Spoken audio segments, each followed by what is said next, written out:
প্রিয় দর্শক, ইস্পাহানি মির্জাপুর চা মুক্ত বাকে আপনাদের সবাইকে স্বাগত জানাচ্ছি। আমি মুকসিমুল হাসান। আমার সঙ্গে তিনজন অতিথি রয়েছেন। শুরুতেই আমরা তাদের সঙ্গে পরিচিত হব, তারপর আমরা আলোচনা করব। একেবারে ডানে রয়েছেন শহীদুল ইসলাম বাবুল ভাই, এমপি ফরিদপুর ৪ আসন এবং সাধারণ সম্পাদক জাতীয়তাবাদী কৃষক দল। এরপর রয়েছেন আশরাফ কায়সার, সিনিয়র সাংবাদিক, রাজনীতি বিশ্লেষক, এবং সবশেষ রয়েছেন সারওয়ার তুষার, যুগ্ম আহ্বায়ক, জাতীয় নাগরিক পার্টি এনসিপি। মূলত বাবুল ভাই, সারওয়ার তুষার, আশরাফ কায়সার ভাই, আমরা আলোচনা করতে চাই যে বিষয়টি নিয়ে সংসদ থেকে একেবারে গণমানুষ বিভিন্ন পর্যায়ে আলোচনা হচ্ছে। বিশেষ করে ত্রয়োদশ জাতীয় সংসদ নির্বাচন শেষ হলো, সংসদও শুরু হয়েছে। জুলাই সনদ ইস্যুতে এবং গণভোট ইস্যুতে বিতর্ক চলছে। আজকে আমরা দেখলাম সংসদের প্রধান বিরোধী দল জামাত এবং এনসিপি যারা সংসদ সদস্য রয়েছে তারাও আজকে ওয়াকআউট করেছে। এরকম একটি প্রেক্ষাপটে আমরা আজকে আলোচনার বিষয় দিয়েছি জুলাই সনদ, গণভোট, বিতর্ক। আমি একেবারে শুরুতেই স্যার তুষার আপনার কাছে জানতে চাই, প্রশ্ন আর বড় করলাম না, সেটি হচ্ছে যে আজকের ওয়াকআউটটা কতটা যুক্তিযুক্ত ছিল? ওয়াকআউট ছাড়া সংসদে বসে কার আরও আগানো যেত কিনা, নাকি শেষ অপশন হিসেবে ওয়াকআউটে? জি, আপনাকে ধন্যবাদ। আজকের ওয়াকআউটটা খুব সুনির্দিষ্ট এবং অত্যন্ত যৌক্তিক। কারণ হচ্ছে যে আমরা এই জাতির সাথে প্রতারণাটা ওখানে বসে বিরোধী দলীয় সংসদ সদস্যরা দেখতে পারেন না। প্রতারণাটা কি? যে আপনি পুরো কমিটমেন্ট ভঙ্গ করে, কন্ট্রাক্ট ভঙ্গ করে, যদিও সরকারের আইনমন্ত্রী সোশ্যাল কন্ট্রাক্ট থিওরি পড়তে বলছেন সবাইকে, রুশোর, কিন্তু আপনি নিজে তো পলিটিক্যাল কন্ট্রাক্ট ভঙ্গ করেছেন। পলিটিক্যাল কন্ট্রাক্ট কি? এই যে জাতীয় ঐক্যমত্য কমিশন হয়ে, তারও আগে সংবিধান সংস্কার কমিশন, অন্যান্য কমিশন, সেখানকার প্রস্তাব, তারপরে আপনার সেখান থেকে ঐক্যমত্য হয়ে জুলাই সনদ প্রণয়ন হলো, তারপরে গণভোটে গেল, এবং এখন আপনার গণভোটটা ইমপ্লিমেন্টেশন করার কথা ওই সংস্কার পরিষদের মাধ্যমে। সেটা না করে আপনি এটাকে সংবিধান সংশোধনী করতে চাচ্ছেন। আচ্ছা, আপনি আমাকে বলেন, বিএনপির ৩১ দফার ১ নম্বর দফা কি? ১ নম্বর দফা হচ্ছে সংবিধান সংস্কার কমিশন গঠন করব সরকারে গেলে। এটা হচ্ছে তাদের ১ নম্বর দফা। এখন তারা সংস্কার করবে না, তারা সংশোধনী দিকে যাবে। যা সহজ মানে হচ্ছে যে এই যে যেটা নিয়ে আমরা এতবার কথা বলেছি, আপনার দেশে ইতিহাস আছে পঞ্চম সংশোধনী বাতিলের, অষ্টম সংশোধনী বাতিল হয়েছে, ত্রয়োদশ সংশোধনী বাতিল হয়েছে, পঞ্চদশ সংশোধনী, ত্রয়োদশ সংশোধনী বাতিল করেছিল, আবার এখন এটাকে আবার রিভিউ করে রিভাইভ করা হচ্ছে, আবার পঞ্চদশ সংশোধনী বাতিল হয়েছে। সবগুলোর ক্ষেত্রে একটাই যুক্তি দেওয়া হয়েছিল যে এই সংশ্লিষ্ট সংশোধনীগুলো আনকনস্টিটিউশনাল বেসিক স্ট্রাকচার থিওরি অনুযায়ী। অর্থাৎ আপনি এখন জুলাই সনদ এবং গণভোটে যে সকল সংস্কার নিয়ে আমরা ডিল করলাম, যে সকল সংস্কারের ব্যাপারে সবাই ঐক্যমত্য হলো, যেমন ধরেন বিএনপির দলীয় ইশতেহার ৩১ দফা এবং জুলাই সনদ, দুটোর মধ্যে কি আছে? হাইকোর্টের বিকেন্দ্রীকরণ, যেটা অষ্টম সংশোধনী অনুযায়ী আনকনস্টিটিউশনাল। অলরেডি আপনার এখানে রায় আছে। আচ্ছা, এর বাদে হচ্ছে পিআরএ করবেন নাকি আসনে করবেন উচ্চকক্ষ, সেই প্রশ্ন রাখলাম। উচ্চকক্ষ, the very idea of upper chamber, এটা তো বিএনপির ৩১ দফার মধ্যেও আছে। তো এটা কি আমাদের কনস্টিটিউশন অ্যালাউ করে? তো আপনি যেটা সংশোধনীর মধ্য দিয়ে করবেন, করলে পরে কি হবে? এটা ওই বেসিক স্ট্রাকচার তত্ত্বে গিয়ে আবারও আটকা পড়বে, মানে সপ্তদশ সংশোধনী অষ্টাদশ সংশোধনী নিয়ে যাবে। বাংলাদেশের সংশোধনী গুলোর ক্ষেত্রে খেয়াল রাখতে হবে যে এটা একটা সাপলুডু খেলার মতো। সংশোধনীগুলো এক লাফে গিয়ে সাপের মুখে গিয়ে পড়ে, তারপর আবার এটা সাপের মুখের থেকে ওই নিচে নিয়ে আসে, নিচে আমাদেরকে নিয়ে আসে। এই সাপলুডু খেলাই হলো বাংলাদেশ সংবিধান সংশোধনী। একবার আপনি সংশোধনী, এই যে দেখেন তত্ত্বাবধায়ক সরকার, একটা দেশ তো আগাচ্ছে না, তার মানে ৯৬ সালে আপনি একটা জিনিস নিয়ে আন্দোলন করেছেন, সেইটা সংশোধনী আকারে পাশ হয়েছে, আবার একটা সরকার এসে বাতিল করে দিয়েছে, আবার বিরোধী দলকে আন্দোলন করতে হয়েছে, এখন আবার সেটাকে রিভাইভ করা হচ্ছে। আপনি কতটুকু আগালেন এর মধ্য দিয়ে? আচ্ছা, একটু আপনাকে একটু স্পেসিফিক, না আমি একটু বলি, যেহেতু এটা নিয়ে অনেক জল ঘোলা হচ্ছে, আমি একটু বোঝার জন্য বলি। বিএনপির যতটুকু আমি বোঝার চেষ্টা করলাম, বিএনপি জুলাই সনদ একেবারে যেভাবে আছে সেভাবে অক্ষরে, লাইনে, দাড়ি কমা সহ মানতে চায়। আমি একটু বলি, হ্যাঁ, নোট অফ ডিসেন্ট মানে হচ্ছে যেখানে তার নোট অফ ডিসেন্ট আছে সেখানে যেহেতু সে বিজয়ী হয়েছে, সে নোট অফ ডিসেন্টটাকে এক্সিকিউট করবে, অর্থাৎ ওই সংশোধনীটা, মানে ওই প্রস্তাবটা সে নেবে না। আমার প্রশ্ন সেখানে না, আমার প্রশ্ন হচ্ছে এই যখন এই জুলাই সনদটা বাস্তবায়ন কিভাবে হবে এইটা নিয়েই জামাত সহ এখন যারা বিরোধী দল তারা একটা প্রক্রিয়া জানতে চেয়েছিল, যেটা বাস্তবায়ন প্রক্রিয়া কি, সেটি নিয়ে আমরা মাঠে আন্দোলন গড়াতে দেখলাম, অনেক কিছু হয়েছে। সবশেষ এই জুলাই সনদ বাস্তবায়ন আদেশ রাষ্ট্রপতি জারি করলেন। বিএনপির এই আপত্তি তো তখন থেকেই ছিল, মানে এই আপত্তিটাকে আপনাদের নতুন মনে হচ্ছে কিনা আমি এটা একটু জানতে চাই। আদেশ বড় ব্যাপার না, বড় ব্যাপার হচ্ছে ফলটা কি? গণভোট। দেখেন বিএনপির রাজনৈতিক চতুরতাটা এখানে কোথায়? প্রথমে যখন জুলাই সনদ প্রণয়ন হচ্ছে, প্রত্যেকটা জায়গায় তারা নোট অফ ডিসেন্ট দিয়ে এসছে। প্রত্যেকটা জুলাই সনদ কেন তারা অক্ষরে অক্ষরে বাস্তবায়ন করতে চায় জানেন? কারণ প্রত্যেকটা মেজর জিনিসে তাদের নোট অফ ডিসেন্ট দেয়া। এবং এরপরে জিনিসটা এসছে গণভোটে। এখন দেখবেন যখন গণভোট বাস্তবায়নের জন্য জনগণ আপনাকে প্রশ্ন করছে, 70% পিপল যখন গণভোটের পক্ষে রায় দিয়েছে, তখন তারা একটা কৌশল করেছে, গণভোট না, আমরা জুলাই সনদ অক্ষরে অক্ষরে বাস্তবায়ন করব। হোয়াট অ্যাবাউট গণভোট? 70% পিপল, এবং আপনি বলেছেন ইলেকশনের আগে যে আপনারা দয়া করে ধানের শীষের মতো করে গণভোটে হ্যাঁ পক্ষে ভোট দেন। এই যে এখন যে গণভোটের প্রশ্ন নিয়ে বিএনপির এত প্রশ্ন, কালকে আপনি পার্লামেন্টে দেখতে পেলেন যে একেবারে গণভোটের প্রশ্ন নিয়েই অনেক প্রশ্ন তারা মানে প্রশ্নটাকেই তারা বিতর্কিত করার চেষ্টা করছে। তাহলে নভেম্বরের 13 তারিখে গণভোটের প্রশ্নটা সামনে আসলো, আপনি জানুয়ারির 29 তারিখে রংপুরের জনসভায় বললেন দয়া করে গণভোটে হ্যাঁ দেবেন, এবং 3 মাস গ্যাপ দিয়ে ইলেকশন হলো। এই 3 মাসের মধ্যে আপনাদের কি মনে হয় না যে গণভোটের প্রশ্নে প্রবলেম আছে? এখন আপনি বলছেন আমাদেরকে কুইনাইন গেলানো হয়েছে, তো কুইনাইন গেলানো হয়েছিল তখন বলতেন। তখন তো আপনি বলেছেন যে গণভোটের মানে সালাউদ্দিন ভাই তখন কমিশনে উনিই যেতেন, পুরো মিডিয়া সাক্ষী, জাতি সাক্ষী, তারা বলেছেন, তিনি বলেছেন যে গণভোট হচ্ছে জনগণের সার্বভৌম রায়, এই সার্বভৌম রায় পরের পার্লামেন্ট পালন করতে বাধ্য থাকবে। তাহলে এখন গণভোটের রায় যখন আপনার বাস্তবায়ন করার কথা, তখন আপনি গণভোটকে নিয়ে প্রশ্ন তুলছেন কেন? এবং এই প্রশ্ন তোলার স্বার্থে কিন্তু তারা জুলাই সনদকে জাস্ট ঢাল হিসেবে, তারা কিন্তু জুলাই সনদের ব্যাপারেও খুব যে কমিটেড ব্যাপারটা তা না, গণভোটকে আড়াল করার জন্য জুলাই সনদকে তারা ঢাল হিসেবে এখন ব্যবহার করছে। আচ্ছা, কেন তারা এটা আগে পরিষ্কার করেনি আমরা সেটা জানতে চাবো, কিন্তু তার আগে আমি একটু আশরাফ কায়সার ভাই আপনার কাছে জানতে চাই, সেটি হচ্ছে যে এইরকম যখন প্রেক্ষাপট, তখন সংসদে বিএনপির পক্ষ থেকে একটি প্রস্তাব দেওয়া হয়েছে সংবিধান সংশোধনের জন্য একটি বিশেষ কমিটি করার জন্য, যেখানে সরকার দল থাকবে, বিরোধী দলের সংসদ সদস্য থাকবে, এমনকি প্রয়োজনে এই কমিটি, যেটি সালাউদ্দিন আহমেদ সংসদে যেভাবে বলেছেন, তারা বিভিন্ন স্টেক হোল্ডার যারা আছে, সুশীল সমাজ, আইনজ্ঞ, তাদের সঙ্গে পরামর্শ করবে। তাহলে জুলাই সনদের আগে আমরা যে বৈঠকগুলো করলাম ওগুলো কি ছিল? একই প্রশ্ন কিন্তু আমারও। দেখুন, আমরা 18 মাসের একটি অন্তর্বর্তী সরকার দেখেছি, প্রায় 8 মাসের চা বিস্কিট খাওয়া 44টি দল, মূলত পুরুষরা, একসাথে বসে অনেক কিছু সংস্কার নিয়ে কথা বলেছেন, জুলাই সনদ তৈরি হয়েছে, সব কিছু তো ধাপে ধাপে এগিয়েছে। তারপরে একটি আদেশের ভিত্তিতে গণভোট হয়েছে এবং সেই গণভোটে 70% মানুষ হ্যাঁ ভোট দিয়েছেন। আপনি কি এখন আবার পুরনো ব্যাক টু স্কোয়ার ওয়ান করছেন? এই প্রশ্নটি কিন্তু আসছে। কেন বলি, আমাদের দেশে আরও তো ইস্যু আছে। এই যে আমরা যখন কথা বলছি, পুরো বিশ্ব অস্থির হয়ে আছে অন্তত 3টি বড় যুদ্ধের জন্য। আমাদের যেই পরিমাণ চ্যালেঞ্জ সামনে রয়েছে এবং আজকে যে সংকটের ভেতরে আমরা রয়েছি, আমার লজ্জা লাগছে দেখতে যে জাতীয় সংসদে সেটি নিয়ে কোনো আলোচনা হচ্ছে না। আমাদের যে স্বাস্থ্য খাতে যে দুর্যোগ তৈরি হয়েছে টিকার ব্যাপারে, এটি নিয়ে কোনো আলোচনা হচ্ছে না। দেখুন, এমনিতেই 18 মাস আমি কিন্তু সংস্কার করে ইউনূস সরকার যেভাবে সময় ক্ষেপণ করেছেন, এটি অত্যন্ত লজ্জাজনক ছিল। আপনি পাশের দেশ নেপালকে দেখেন, শ্রীলঙ্কাকে দেখেন, তারা সাধ্যমতো চেষ্টা করেছে দেশটিকে ট্র্যাকে তুলতে যতটুকু করতে হয়। এখন আমরা শব্দগত বিতর্কে আছি, পরিভাষাগত বিতর্কে আছি। এখন আপনি যদি সংশোধন করেন, তার মানে হচ্ছে সংবিধানের আপনি মূল কাঠামোর কোনো পরিবর্তন করতে পারছেন না। তাহলে নিম্নকক্ষ উচ্চকক্ষ কি করে হবে? মূল কাঠামোর পরিবর্তন তো সেটি কি করে করবেন? তার জন্য আপনি আলাদা একটি কমিটি করবেন। কাজেই বিএনপিকে পরিষ্কার জায়গায় দাঁড়াতে হবে। দেখুন, বিএনপি নেতারা ইদানিং বলতে চাচ্ছেন যে তারা যদি ওইভাবে নিমরাজি হয়েও না থাকতেন তাহলে নির্বাচনটি হতো না। তারা চেয়েছেন নির্বাচনটি হয়ে যাক, নির্বাচন হওয়ার পরে আমরা মুখ খুলব কোথায় কোথায় আমাদের আপত্তি আছে। একটা তো আছে নোট অফ ডিসেন্টে, আরেকটা হচ্ছে প্রক্রিয়াগত সমস্যা। তারা বলছেন যে তাদেরকে এই আদেশ হচ্ছে প্রতারণার দলিল। এখন আমাদের জনগণের দৃষ্টিভঙ্গি থেকে এটি সাংঘাতিক দুঃসহ হয়ে গেছে।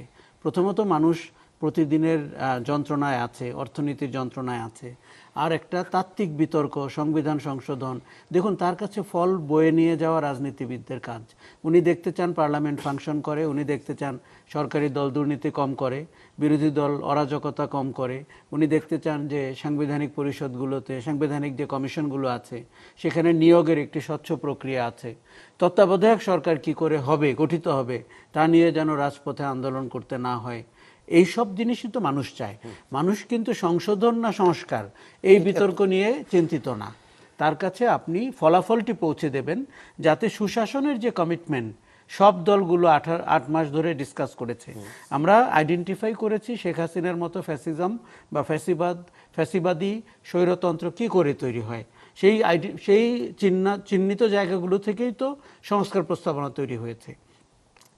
এখন আমি ঠিক বুঝতে পারছি না যে বিএনপি আসলে সংস্কার প্রস্তাবনার বাস্তবায়ন করবে কি করে। আমাদের বিতর্কটি কিন্তু বাস্তবায়ন নিয়ে। এই যে আপনি কমিটি করার কথা বলছিলেন, দেখুন তারা অধ্যাদেশগুলো রিভিউ করার জন্য কমিটি করেছে খুব দ্রুত। এখন আপনি কি অধ্যাদেশগুলোর খবর নিয়েছেন যে 133টার মধ্যে তারা কিন্তু সংখ্যা আপনাকে বলছে, কিন্তু তারা কি গুণগত মানে বলছে কোন অধ্যাদেশগুলো তারা আইনে পরিণত করবে? প্রশ্ন করা হয়েছিল। আমি আপনাকে বলে দিচ্ছি, মানবাধিকারের বিষয়টি তারা করবে না, তারা দুর্নীতি দমন কমিশনকে নিজের হাতে রাখার চেষ্টা করবে।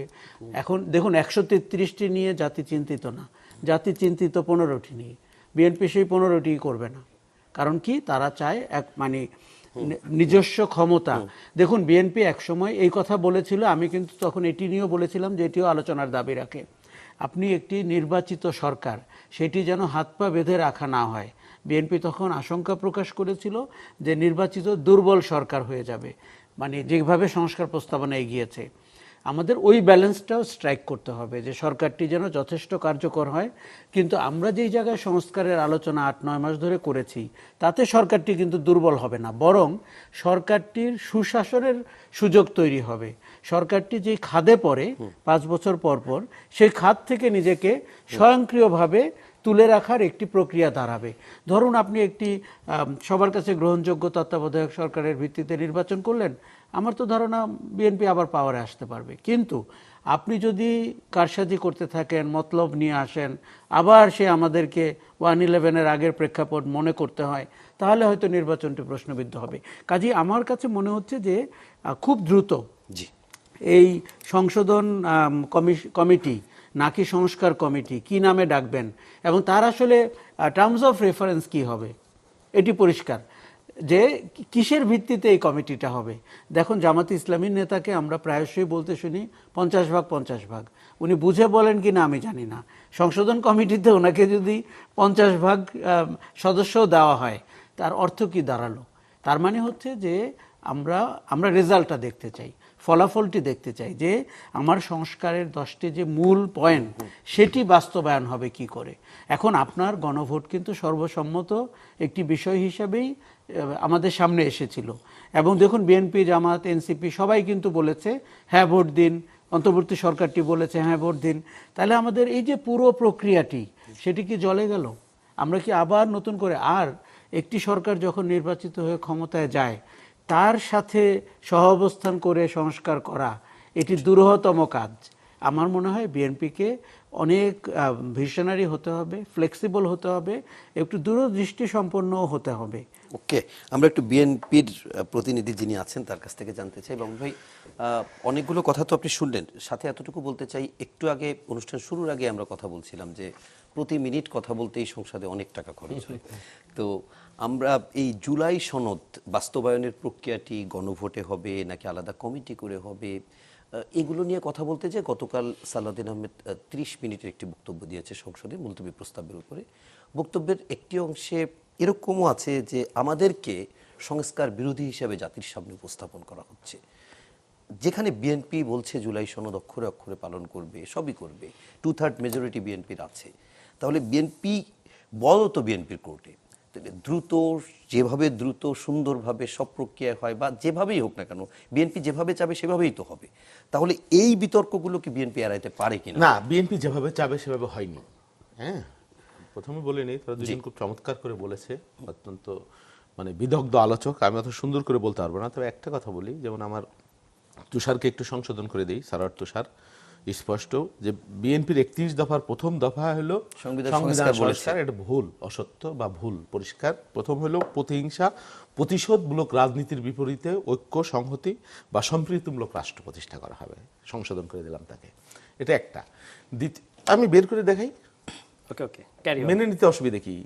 হ্যাঁ, ভুল তথ্য দেওয়ার চাইতে বা অসত্য তথ্য দেওয়ার চাইতে। আচ্ছা, আরেকটা হলো এই যে প্রতারণা করা হয়েছে শব্দটা, বিএনপি প্রতারণা করছে। প্রতারণা বিএনপির সাথে প্রথম করা হয়েছে। কিভাবে করা হলো? সমস্ত জাতিকে সাক্ষী রেখে 3 মাস না কত 4 মাস আমরা আলোচনা করলাম, অনেক ডিবেট করলাম, অনেক আলোচনা করলাম, সমস্ত জাতি দেখলো, সেখানে ঐক্যমত হলো। কিন্তু সবাই ঐক্যমত হলো। কিভাবে হলো? যে ঠিক আছে, তারাই পথ বের করলো যে যেসব বিষয়ে দ্বিমত থাকবে বা ভিন্ন মত থাকবে, সেখানে তারা নোট অফ ডিসেন্ট দিবে। এই নোট অফ ডিসেন্ট বিএনপি একা দেয় নাই, জামাত ইসলাম তারাও দিয়েছে, 15টা সব দল দিয়েছে। দিয়েছে। জামাত ইসলামে আরো বিশেষ কোনটাই দিয়েছে যে নারী আসন, যে মিনিমাম 5% না 10% ওইখানে তারা মানে না, ওইখানে কিন্তু তারা মানে না। তাহলে কি আপনি যে গণভোটটা করলেন, আমরা যে মানলাম জুলাই সনদ আর সংবিধান সংস্কার আদেশ কি এক হইল, বা গণভোট কি এক কথাই হয়েছে? আমরা যেই ঐক্যমত হইলাম সেই ঐক্যমতটা কোথায় গেল? এখানে যে আমি আপার হাউস নিয়ে আমি দ্বিমত করলাম, আমি প্রক্রিয়াটা এইভাবে বললাম, সেটা কোথায় গেল? সেটা আপনি গণভোটে কিভাবে আলাদা করবেন? তো এটা তো বাধ্য করাই হয়েছে একরকম প্রতারণা করা। প্রথম প্রতারণা হলো ওইটা যে সমঝোতা যেটা হলো, একটা কথা আপনি লিখে দিতে পারতেন, 4টে কোশ্চেনের প্রয়োজন ছিল না, যে রাজনৈতিক দলগুলো আলোচনা করে যেই সব বিষয়ে নোট অফ ডিসেন্ট ঐক্যমত হয়েছে সেই বিষয়ে আপনি হা অথবা না বলুন, রাজা হাসিনা হয়ে গেল। তাহলে তো একদম প্রশ্নই আসে না জিনিসগুলা। প্রত্যেকের নোট অফ ডিসেন্টকে অনার করা হলো এবং টোটাল 4টে প্রশ্নের বিষয় না। আচ্ছা, 4টে প্রশ্ন যে আপনি টোটাল প্রক্রিয়াটাই ধুমরা জ্বালার গোজামিল করা হয়েছে। কিন্তু বাবুল ভাই, আমি বলি টোটাল নির্বাচন গণভোটের বিষয়টা 4টে প্রশ্নে আপনি কিভাবে উত্তর দিবেন? আপনি একটা প্রশ্ন যদি আপনার দ্বিমত থাকে আপনি লিখতে পারবেন যে 3টার সাথে একমত, একটার সাথে আমি দ্বিমত, ইজ ইট পসিবল?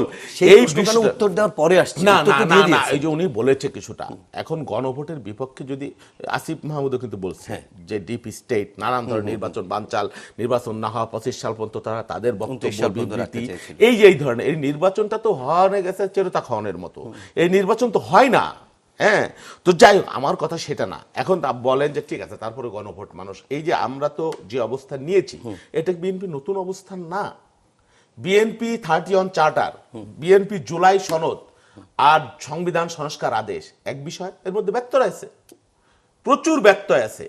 তাহলে আপনি ব্যত্যয়টা আপনাকে কেন আপনি আমাকে বাধ্য করছেন? এবং কথাও ছিল জুলাই চার্টার নিয়ে যখন আলোচনা হয় যে এই যে নোট অফ ডিসেন্টের ব্যাপারে কি হবে, তখন তারাই সিদ্ধান্ত নিয়েছে যারা ম্যান্ডেট পাবে তারা সেটা তাদের মতো করে বিবেচনা করবে নোট অফ ডিসেন্টের জায়গাগুলা।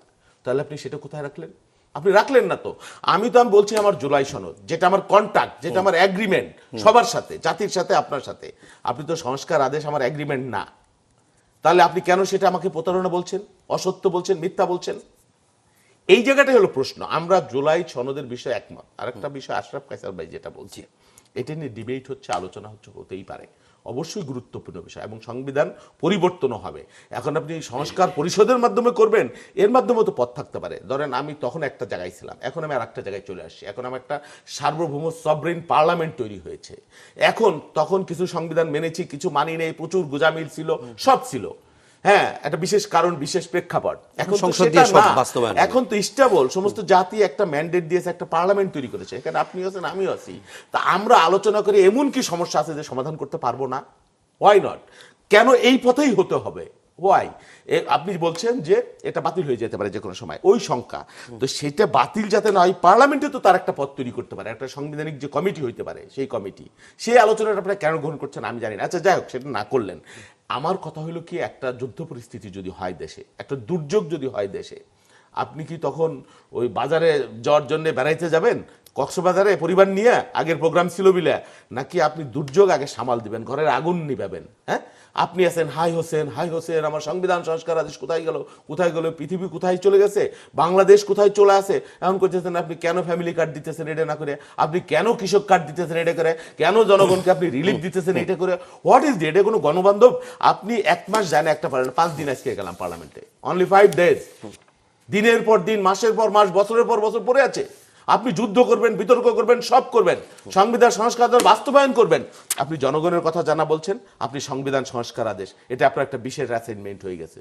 ওকে, 5 দিনের পার্লামেন্টে, হোয়াট ইজ দিস? বলবে আমরা এটা নিয়ে আলোচনা করব, তার আগে একটা বিরতি নিয়ে আসি। দর্শক, ইস্পাহানি মির্জাপুর চা মুক্ত বাকে এ পর্যায়ে নিচ্ছে একটি বিরতি, সঙ্গেই থাকুন, ফিরছি একটু পরেই।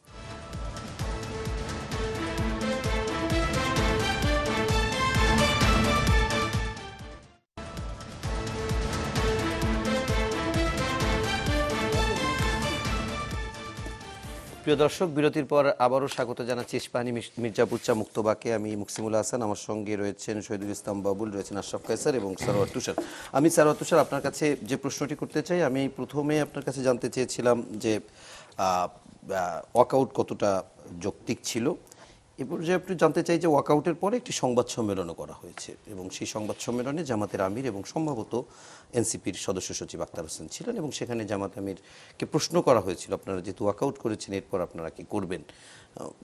সেখানে তিনি এক ধরনের ইঙ্গিতই দিয়েছেন যে 11 দল মিলে আলোচনা করে সিদ্ধান্ত নেবে এবং সম্ভবত রাজপথে আন্দোলনে যাবে। তাহলে সেক্ষেত্রে এই ইস্যুতে আপনারা কি একই সঙ্গে সংসদ এবং রাজপথ দুটি কন্টিনিউ করবেন এখন নাকি দেখেন সরকারের সিদ্ধান্তটা তো রাজনৈতিক, জি, ফলে বিরোধী দলকে রাজনৈতিকভাবেই মোকাবেলা করতে হবে এবং জনগণকে এটার ব্যাপারে জনগণের রায় যে সরকার মানছে না এটা বিরোধী দলকে তুলে ধরতে হবে জনগণের সামনে।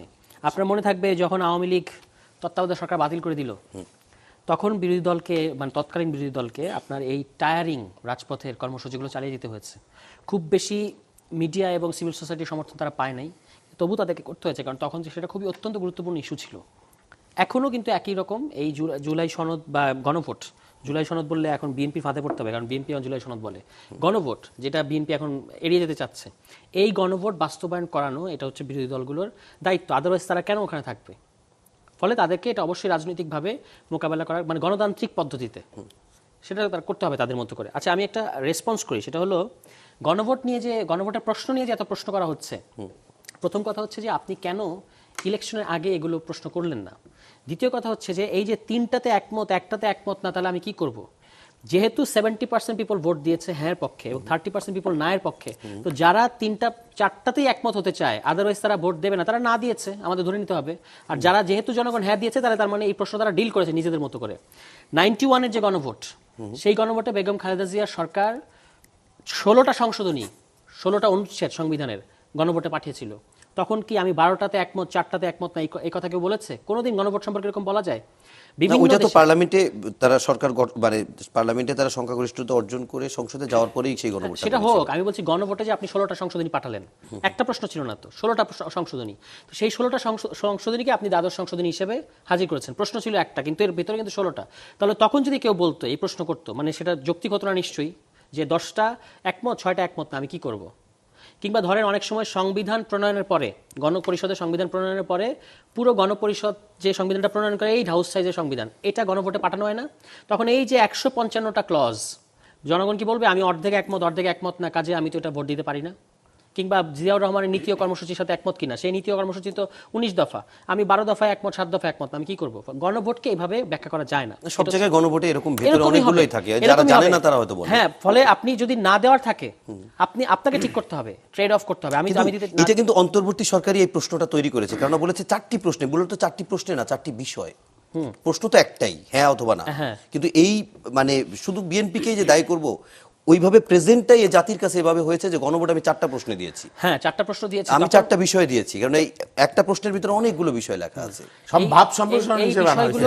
এই বিষয়গুলো তখন রাজনৈতিক দলগুলো মেনে নিয়েই কিন্তু কমিশনের আলোচনা প্যাক আপ করেছে এবং তারপরে তারা গণভোটের ক্যাম্পেইনও করেছে। এই হিস্ট্রি আমরা তো এই হিস্ট্রিকে মুছে দিতে পারবো না। আমি ধরে নিলাম যে এখানে অবশ্যই কিছু ত্রুটি থাকতে পারে, কিন্তু আপনি তো এইটার পক্ষে এসেছেন। এখন যদি বলেন যে তখন আসলে পক্ষে না আসলে নির্বাচন দিতে হতো না, কাজে আমাদের আসতে হয়েছে, এটা ঠিক হবে না। না ভোটের পক্ষে আপনি ক্যাম্পেইন করার কথা বলছেন, না ভোটের পরে যদি ক্যাম্পেইন করে তাহলে বিএনপির ভোটের রাজনীতিতে ক্ষতিগ্রস্ত হওয়ার আশঙ্কা। তার মানে আপনি ভোটের রাজনীতি করেছেন। অবশ্যই করে, সে তো ভোটের রাজনীতি দল। আপনি আপনার দিকে ভোটগুলো নিয়ে এসেছেন, এখন এসে বলছেন আমি 51% দিয়ে 70% কে গিলে খাবো, এটা হয় না। আচ্ছা আরেকটা জিনিসের রেসপন্স করাটা খুব ইম্পর্টেন্ট, পার্লামেন্ট সভরেন, এই কথাটা ভাইও বলেছেন গতকালকে, আমরা মাননীয় স্বরাষ্ট্রমন্ত্রীর মুখেও শুনেছি। এটা কিন্তু আমাদের 16 অ্যামেন্ডমেন্টের রায়ে বলা হয়েছে পার্লামেন্ট ইজ নট সভরেন, শুধুমাত্র জনগণ সভরেন। একটা সিম্পল প্রশ্ন, পার্লামেন্ট যদি সভরেন হয় তাহলে পার্লামেন্টের আনিত সংশোধনী কিভাবে কোর্ট বাতিল করতে পারে? কোর্ট বাতিল করে কিনা? অনেক সময় কোর্ট বাতিল করে না। তাহলে সভরেন একটা প্রতিষ্ঠানের মানে সংশোধনী আরেকটা প্রতিষ্ঠান বাতিল করে দেবে? ইভেন দেখেন কোর্ট এবার 13 অ্যামেন্ডমেন্টের যে রিভিউ, সেই রিভিউয়ের পর্যবেক্ষণে লিখেছে আমরা 13 অ্যামেন্ডমেন্ট সম্পর্কে আগে যে রায় দিয়েছিলাম সেটা ভুল ছিল। অর্থাৎ নাইদার কোর্ট নর পার্লামেন্ট এরা কেউ সার্বভৌম না, অনলি সভরেন ইন দিস মানে ইন দি স্টেট হচ্ছে জনগণ। ফলে এই জনগণের সভরেন্টিকে আপনার মেনে নিতে হবে এবং সেটার এক্সপ্রেশনই হচ্ছে গণভোট। আপনি কিন্তু সেটাকে ভুলুণ্ঠিত করছেন। আপনার যে ডেলিগেটিভ যে পাওয়ারটা আপনাকে জনগণ দিয়েছে, অ্যামেন্ড করার পাওয়ার, আপনার সংবিধান সংশোধন করার ক্ষমতা আছে, আইন প্রণয়ন করার ক্ষমতা আছে পার্লামেন্টে, কিন্তু সংবিধানের বেসিক স্ট্রাকচার, মৌলিক কাঠামো পরিবর্তন করার ক্ষমতা আপনাকে সংবিধান এলাও করে না। আমাদের কনস্টিটিউশনের মধ্যে পরিষ্কার লেখা আছে, জনগণের পরম অভিপ্রায়ের অভিব্যক্তি রূপে সংবিধানের প্রাধান্য থাকিবে। অর্থাৎ সংবিধানের প্রাধান্য ততক্ষণ যতক্ষণ আপনি জনগণের অভিপ্রায়ের পক্ষে আছেন, এবং সংবিধানের প্রাধান্য, সংসদ না, এবং এই সংবিধানের প্রাধান্যের অধীনে সংসদ কাজ করবে। This is how it works. ফলে আপনি যদি বলেন যে সংসদ সভরেন, এটা বলা যায় না। আচ্ছা, এটা আরেকটু স্পষ্ট করার চেষ্টা করি, কারণ আমি আমার আলোচনায় বহুবার এটা নিয়ে আলোচনা করার চেষ্টা করেছি যে আসলেই সংসদ সার্বভৌম কিনা। কোনো কোনো আইনজ্ঞ বলেছে সার্বভৌম, কেউ কেউ বলেছে সার্বভৌম না। যারা সার্বভৌম বলেছে তাদের পক্ষে যুক্তি হচ্ছে, আমরা 91 সাল থেকে সংসদীয় গণতন্ত্রে যখন থেকে এসেছি তখন সরাসরি সংসদ সদস্যদের ভোটে যারা নির্বাচিত হয় তারাই সরকার গঠন করে, তারাই সরকারি দল হয়। সেই হিসেবে সরাসরি নির্বাচিত হয়ে তারা সরকার গঠন করছে, সেই হিসেবে তারা জনগণের সরাসরি ভোটে নির্বাচিত হয়ে সরাসরি সরকারে, সেই হিসেবে তারা সার্বভৌম বলছে। এখন আমরা আমাদের সংসদ সার্বভৌম কিনা সেই প্রশ্ন আমার ব্যক্তিগতভাবে তৈরি হয়েছিল ষোড়শ সংশোধনী যখন করা হয় এবং সেটি যখন আদালত বাতিল করে দেয়, তখন সেই প্রশ্নটিতে আমি একটু আপনার কাছে আরেকটু স্পষ্ট হতে চাই, আপনি কোন লজিক দিয়ে বলবেন যে এটা সার্বভৌম না? মানে আমি এতক্ষণ যেটা বললাম, আমাদের তো আদালতের রায় আছে এই বিষয়ে, আদালতের পর্যবেক্ষণ আছে যে পার্লামেন্ট সভরেন না। সভরেন হচ্ছে এটা কোন রায় বা 16 অ্যামেন্ডমেন্ট বাতিলের রায়ের মধ্যে এটা বলা হয়েছে। এবং এর পাশাপাশি আপনি যে প্রসঙ্গটা তুললেন, যে এটা দর্শন শাস্ত্রে রাষ্ট্রবিজ্ঞানী আলোচনাটা খুব কমন, যে জনগণ হচ্ছে একটা এক্সট্রা পার্লামেন্টারি ফোর্স, যাকে ছাড়া পার্লামেন্টারি পলিটিক্স কল্পনা করা যায় না।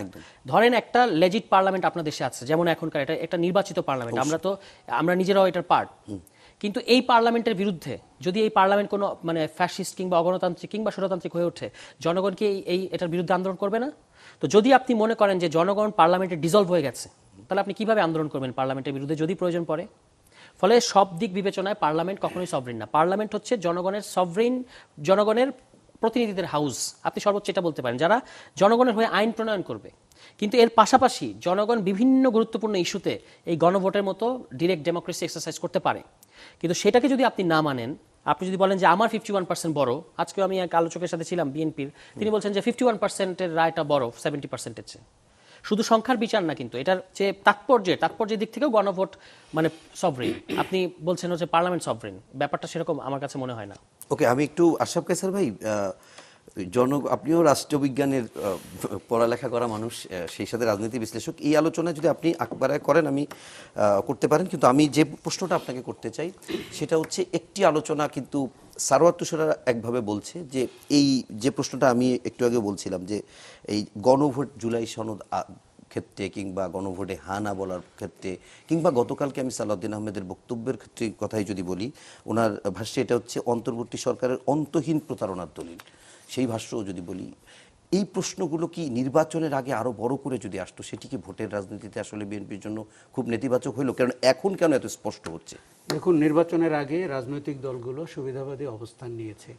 তারা চেয়েছে যেভাবেই হোক নির্বাচনটি হয়ে যাক, এবং নির্বাচনের পরে আমরা দেখব কে কত আসন পাই, সরকার গঠন করতে পারি কিনা, তারপরে আমাদের যা বক্তব্য। বিএনপির বর্তমান আচরণে অনেকটা সেরকমই মনে হচ্ছে।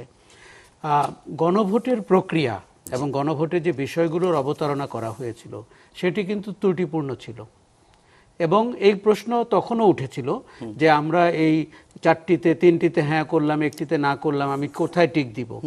এটি প্রক্রিয়াগত ত্রুটি। কিন্তু যদি আপনি এভাবে বলতেন যে জুলাই সনদে ঐক্যমত্য এবং নোট অফ ডিসেন্টের উপরে আপনি হ্যাঁ কিংবা না বলুন, তাহলে কিন্তু জিনিসটি ক্লিয়ার হয়ে যেত।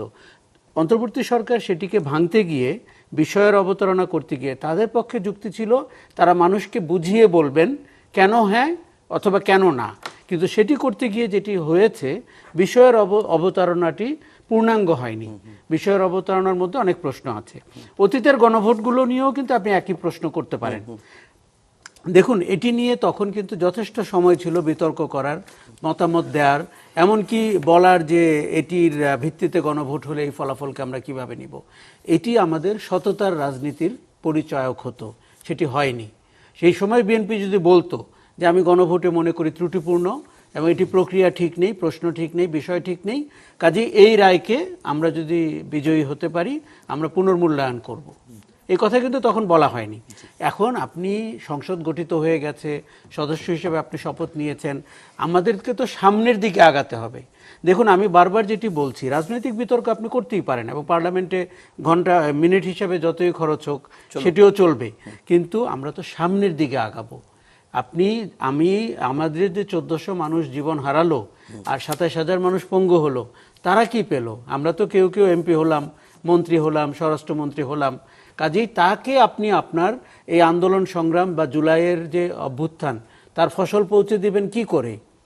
এইভাবে যে আপনি রাষ্ট্রের সংস্কার করবেন, আপনি আমাদের শাসন ব্যবস্থার পরিবর্তন করবেন, এটি কিন্তু বড় মোটা দাগে সেটি আমাদের আশা আকাঙ্ক্ষা।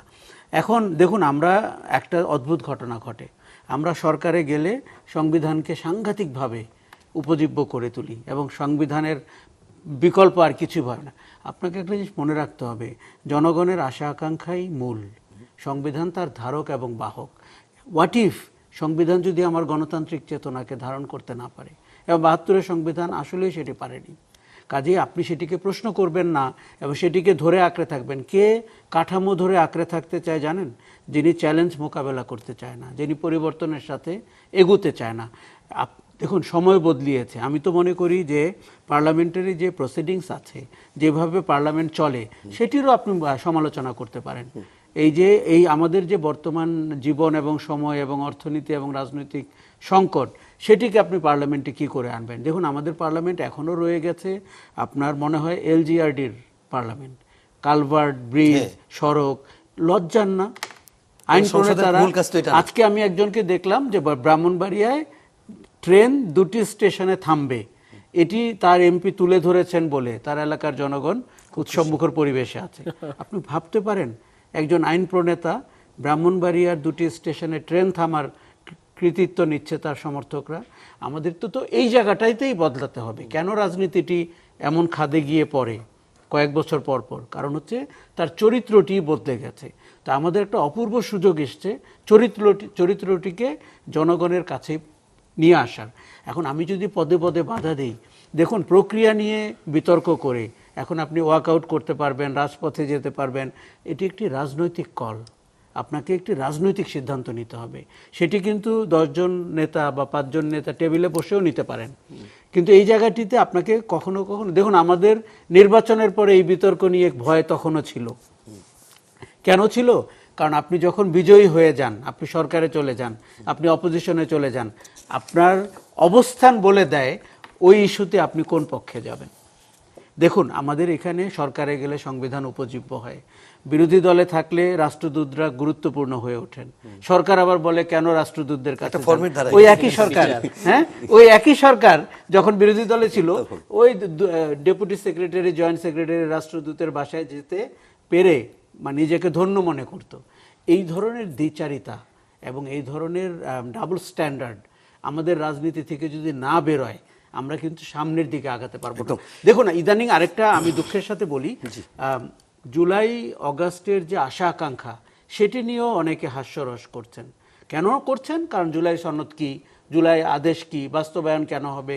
কেউ কেউ, বিশেষ করে ফ্যাসিস্ট শক্তি যারা আবার মাথাচাড়া দিচ্ছেন, তারা বলছেন বিএনপি তো ভালোই করেছে, কারণ তারা তো জুলাই অগাস্ট লাইক করে না, তারা তো এই তরুণদের নাম শুনতে পারে না।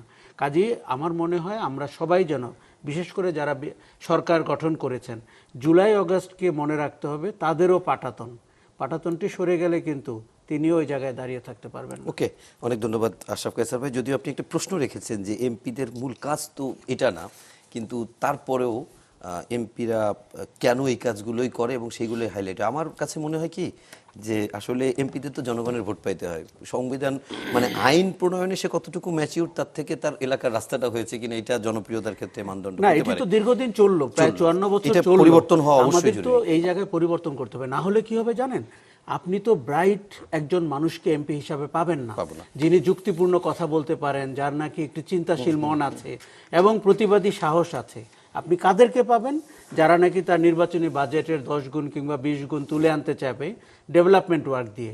ফলে হয় কি, তার রোলস অ্যান্ড রেসপন্সিবিলিটি, আমি আপনাকে খুব দুঃখের সাথে বলছি, তার রোলস অ্যান্ড রেসপন্সিবিলিটি দেখে মনে হয় উনি ঠিকাদার।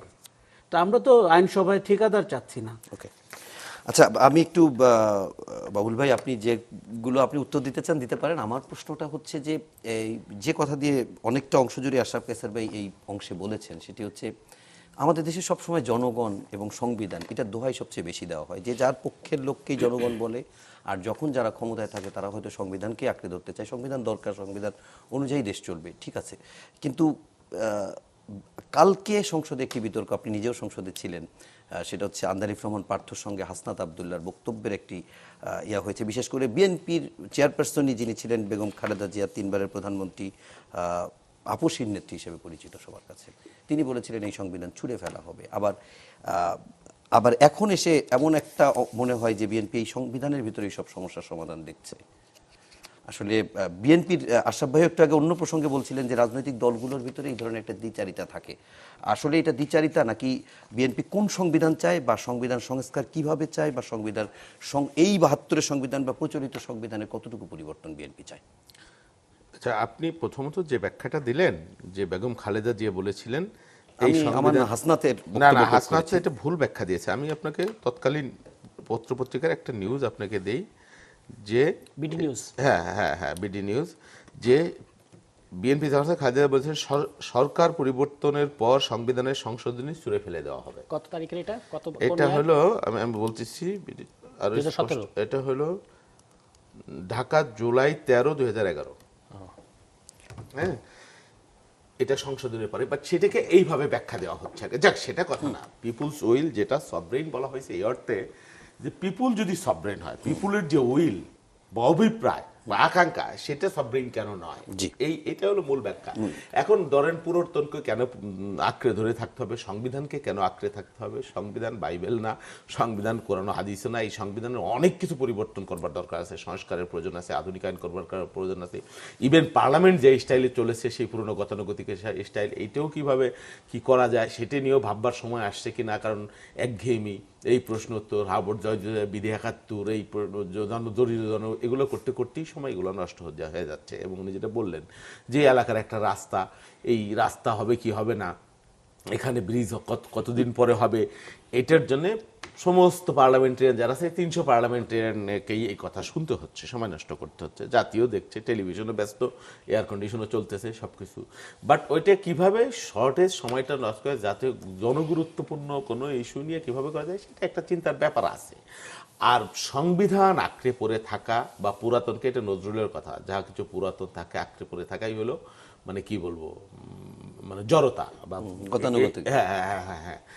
তো সেই জন্য এই সংবিধান আঁকড়ে পড়ে থাকবার কোনো কারণ নেই। এই সংবিধানের প্রচুর চেঞ্জ লাগবে, অনেক কিছু লাগবে, এবং সেটা হবে, আমরা মিলেই করব। এবং আমার মনে হয় না এটা নিয়ে বিরাট কোনো জটিলতা হবে। কারণ সংবিধান সংস্কার পরিষদের মাধ্যমে হবে না সংবিধান সংশোধন কমিটির মাধ্যমে, সেটাও আমি মনে করি না জটিল কোনো কিছু হবে, আশা করি আগামী দিনে। আর পরিবর্তন, ধরেন পরিবর্তন তো হয়েছে, অনেক কিছু হয়েছে, হয়নি সে না। গতানুগতিক রাজনীতি যে আছে বাংলাদেশে তা না, আপনি দেখতে পাচ্ছেন জনজীবনে, রাজনীতিতে যেই ধরনের খিস্তি খেয়োর থাকতো, প্রতিনিয়ত আক্রমণাত্মক, পাল্টা আক্রমণাত্মক, টপ টু বটম, সেই রাজনীতি তো নাই বাংলাদেশে। এবং বক্তৃতার শুরুতেই খিস্তি খেয়োর, ব্যক্তিগত আক্রমণ, চরিত্র হনন, এইগুলা কিন্তু নাই ফ্রম টপ টু বটম। এগুলো শেখানো হয়তো 2-1 বাদে, ওই যে কি বলে নাসিরুদ্দিন পাটোয়ারি টাটোয়ারি যারা আছে তারা বাদে। এবং সেক্ষেত্রেও কিন্তু পরিবর্তন আছে। ধরেন আওয়ামী লীগের আমলে ধরেন কি যেন ওই যে পররাষ্ট্রমন্ত্রী ছিল একটা, ওই আবুল হাসান নাকি, না না না না, হাসান মাহমুদ, বিএনপি বিষয়ক গালাগালি বিষয়ক সম্পাদক, এখন জামাত এনসিপির মধ্যেও আছে। ইনু হাসানুল হক ইনু প্রথমে ছিল, তারপরে কয়েকজন ছিল। এখন কিন্তু বাংলাদেশে ওরকম নাই। হ্যাঁ, কেউ 2-1 হয়তো আছে, যেমন নাসিরুদ্দিন পাটোয়ারি টাটোয়ারি। এবং তার এগেনস্টে বিএনপি কিন্তু গন্ডারের সামরা একদম। আপনি দেখছেন না, কে যেন মামলা করছিল, তারাও শোকজ করছে। তার মানে গালাগালি করতে দাও যত পারে, হ্যাঁ, ব্যক্তিগত। আর ওই যে আওয়ামী লীগের আমির হামজা টামজা, কি জামাতের আমির হামজা টামজা আছে, কি বিকৃত রুচি, নারীদের দেহ নিয়ে, শরীর নিয়ে, হ্যাঁ। তারপরে ওনার পাশের পার্লামেন্টারিয়ানদের কি বিকৃত ভাষায় আক্রমণ করতেছে, কথা বলতেছে ওয়াজের ভঙ্গিতে, প্রাগৈতিহাসিক আমলের চাইতে ওইগুলো খারাপ। তো আছে, তো কিছু কিছু আছে, আবার পরিবর্তনও হয়েছে। আপনি দেখতে পাচ্ছেন সরকার পরিচালনায় পরিবর্তন। আমি তো দেখি সমস্ত এমপিরা, মন্ত্রীরা সবসময় তটস্থ থাকে, হ্যাঁ, কখন কি ভুল হয়ে গেল, কখন কি ব্যত্যয় হয়ে গেল, আর দুর্নীতি, টাকা পাচার তো বহুত দূরেরই কথা। সেই জন্য পরিবর্তন হবে আমি বিশ্বাস করি। সংসদের বাইরে, রাষ্ট্রাচারে, ব্যক্তিগত জীবনে প্রধানমন্ত্রী যেভাবে শুরু করেছেন তার কাজকর্ম এবং তার যে আন্তরিকতা এবং তার যে ইমোশন, এটা আমরা খুব কাছ থেকে দেখেছি। উনি বাবুল ভাই, আপনি যে সত্যিকার- প্রধানমন্ত্রীর কথা বলেন সেখান থেকে একটু বলি, আমি একমত আপনার সঙ্গে। প্রধানমন্ত্রী কিন্তু আমরা এই দেশে ফিরে আসার পরে প্রধানমন্ত্রীকে এতদিন যেরকমই মিথ থাকুক না কেন, তারেক রহমানকে আমরা যেভাবে দেখছি তাতে তিনি প্রতিনিয়ত রাজনীতিকে পরিবর্তন করার চেষ্টা করছেন, ইতিবাচকভাবে নিজেকেও পরিবর্তন করার চেষ্টা করছেন। সকালবেলার 9টার সময় উঠে উনি সচিবালয়ে যান নিয়মিত, এবং অন্যরাও যায়, হুটহাট পরিদর্শনও করছেন বিভিন্ন জায়গায়। ট্রাফিক সিগন্যাল তার জন্য তৈরি করা হচ্ছে না, মানুষ পাশে দাঁড়িয়ে দেখছে রাজধানীতে, পাশে প্রধানমন্ত্রী যাচ্ছে, এগুলো খুবই ভালো। কিন্তু এর পাশাপাশি যখন কোনো সংসদ সদস্য জুলাই সনদ নিয়ে কথা যেভাবে বলে, আপনি অবশ্যই ইতিবাচকভাবে বলছিলেন, সেগুলো কি আসলে বিএনপিকে কোনো ব্যাকফুটে নিয়ে যায় কিনা? না, জুলাই সনদ নিয়ে কে কি বলেছে আমি জানি না। জুলাই সনদ মানে পাবলিকের ভিতরে এরকম এই যেটা বলা জুলাই হচ্ছে, সনদ perception না তৈরি না করা না, হচ্ছে। এইটা কিন্তু প্রথম থেকেই এই টেন্ডেন্সি আছে যে বিএনপিকে জুলাই সনদের বিরুদ্ধে, জুলাই সংস্কারের বিরুদ্ধে দাঁড় করাইতে হবে। ফ্রম ডে ইলেকশনের আগে থেকে এইভাবে ব্র্যান্ডিংই করা হয়েছে। বিএনপি সংস্কার চায় না, বিএনপি জুলাই সনদের বিরোধী। হ্যাঁ, শুধু সেইটা না, যারা আওয়ামী লীগ যে কায়দা করতো, বিএনপি মুক্তিযুদ্ধ বিরোধী। এই না, না, আমি বলি জলঘোলাটাকে পরিষ্কার করুন। আমি বলি বিএনপি মুক্তিযুদ্ধ বিরোধী। কথায় কথায় বিএনপি রাজাকার, বিএনপি মুক্তিযুদ্ধ বিরোধী। আর এখন আমার ভাইরা বিএনপি রে কইছে অথচ মুক্তিযুদ্ধের এই মর্যাদা রাখার মতো আর কোনো দল অবশিষ্ট নাই বাংলাদেশে বিএনপি ছাড়া, এবং কাদম্বিনীকে মরিয়া প্রমাণ করিতে হইল আর কি। আর এখন আমার ভাইরা বলে বিএনপি সংস্কার বিরোধী, বিএনপি জুলাই বিরোধী, অথচ বিএনপি জুলাই চার্টারে স্বাক্ষর করেছে, এনসিপি পরে করেছে। সেই জুলাই চার্টার নাই। এখন আপনি রাতে কি যেটা আলোচনা হলো সেটা না দিয়ে আপনি ধরাই দিতে জানো যে কে যেন বলছিল যে দেখাচ্ছেন একটা দিন আর একটা। হ্যাঁ, এখন করতেছেন যে এখন তালাক দিতে পারবেন না। হ্যাঁ, তালাক হয়তো তখন দিতে পারে না, বেকার দিয়েছিল, পরে তো তালাক দেওয়ার ব্যবস্থা তৈরি হয়েছে। সেইটা তালাকের কথা না, কথা হলো সংস্কার লাগবে। হ্যাঁ, with due respect from top to bottom, prime minister সহ সবাই আমরা সংস্কার করব, এবং মৌলিক সংস্কার যে বিষয়গুলো আসবে, খুঁটিনাটি যেগুলো ব্যত্যয় আছে, 80% সংস্কার তো আমরা একমত হয়েছি। 80%। হ্যাঁ, আমরা কেয়ারটেকার সরকারের বিষয়ে আমরা একমত হয়ে গেছি মোটামুটি। হ্যাঁ, তারপরে জুডিশিয়ালের বিষয়ে মোটামুটি ঐক্যমত হয়ে গেছে। তারপরে ইসের বিষয়ে কি ওই দুদকের বিষয়ে কাছাকাছি আমরা চলে গেছি। তো আমার তো মূল জায়গাটা হলো কেয়ারটেকার প্রভিশনটা। আগামী 5 বছর পর বিএনপি যদি নির্বাচনে যায়, একটা আমরা সকলে মিলে যে প্রক্রিয়া ঠিক করছি, একটা কেয়ারটেকার গভর্নমেন্ট যদি তৈরি করতে পারি এবং নিঃশঙ্ক নির্বিঘ্ন পরিবেশে যদি ভোট হয়, আমি মনে করি সংস্কারের 75% অ্যাসিপ্ট হয়ে যাবে। ওকে, আমরা একেবারে শেষের দিকে চলে আসি। আশরাফ কায়সার ভাই, আপনার কাছে শেষ মুহূর্তে আমরা কিন্তু শুনছিলাম বাবুল ভাইয়ের কাছে যে যতই শঙ্কার জায়গা থাকুক, মানুষের ভিতরে যতই বিভ্রান্তিও ছড়াক না কেন, বাবুল ভাইয়ের কথায় মনে হচ্ছিল যে সবকিছু ঠিকঠাক হয়ে যাবে। আপনি কতটা আশাবাদী এবং কোন প্রক্রিয়ার মধ্য দিয়ে আশাবাদী? দেখুন, আমার মনে হয় যে নির্বাচনের আগে এটি আমরা খেয়াল করেছিলাম যে বিএনপিকে সংস্কার বিরোধী একটি দল হিসেবে প্রতিপন্ন করার এটি একটি কৌশল ছিল, এবং আমরা জানি কারা এই কৌশলটি অবলম্বন করেছিল।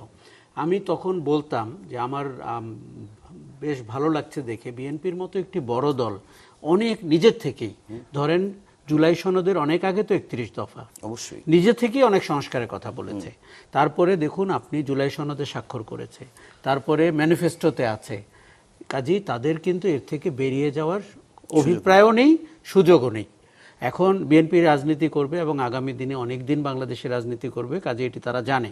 কিন্তু প্রক্রিয়াটি নিয়ে এখন আপনি যদি একজন বিশেষজ্ঞের হাতে রাজনৈতিক কল নেওয়ার দায়িত্ব দিয়ে দেন, তাহলে ঝামেলাটি যেটি হয় সেটি হচ্ছে যে উনি তো প্রক্রিয়াগতভাবে অনেক সাউন্ড, কাজে উনি বারবার প্রক্রিয়ার কথা বলছেন, কিন্তু তাতে করে যে সারমর্মটি আমরা পাচ্ছি যে সংস্কারের যে অভিপ্রায়, সেটি কি আমরা ব্যাকসিটে চলে যাচ্ছে কিনা, যে কোন প্রক্রিয়া হবে সেটি। আমি মনে করি বিএনপি সেই পথে যাবে না। বিএনপি নিশ্চয়ই একটি সৃজনশীলভাবে সংস্কারটিকে কিভাবে বাস্তবায়ন করবে সেটি আমাদের সামনে তুলে ধরবে।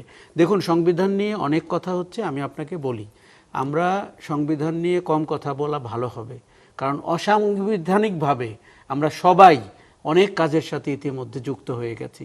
আমরা যত সংবিধান নিয়ে বলবো, তত পলাতক শক্তি কিন্তু ভবিষ্যতে এসে আপনাকে প্রশ্ন করবে যে আপনি ঐকমত্য কমিশনের মিটিংয়ে কেন যেতেন, ওইটা কোন সংবিধানের আওতায় হয়েছিল। ডক্টর মোহাম্মদ ইউনূসের সরকারের যে ওথ নেওয়া হয়েছিল, ওই দিন আপনি উপস্থিত হয়েছিলেন কেন, ওইটা কোন সংবিধানের আওতায় হয়েছিল। রাষ্ট্রপতি যদি এই আদেশ দিতে না পারেন, তাহলে নির্বাচনের আদেশটি কি করে দিলেন এবং নির্বাচনটিকে বৈধ কিনা। কাজেই আমরা যেন নিজেদের স্বার্থে পুরো গাছটিকে নাড়িয়ে না ফেলি।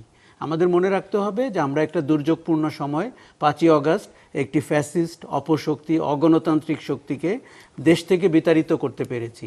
এই গৌরব নিয়ে আমরা যেন রাজনীতিটি করতে পারি এবং ওই যে পেরিফেরাল মানুষ যাকে আমি সত্যি সার্বভৌম মনে করি সেই জনগণকে কিন্তু আপনাকে ফেস করতে হবে। আমরা অনেক কিছুকে সার্বভৌম বলতে পারি, ভাবতে খুব ভাল লাগে। আমার তো সাংবিধানিক মানে কমিশনগুলোকেও সার্বভৌম ভাবতে ভাল লাগে, কিন্তু অতীতে কি কখনো আমরা পেয়েছি? নির্বাচন কমিশনের মতো একটা কমিশনকে আমরা কি পরিমাণ মেরুদণ্ডহীন দেখতে পেয়েছি।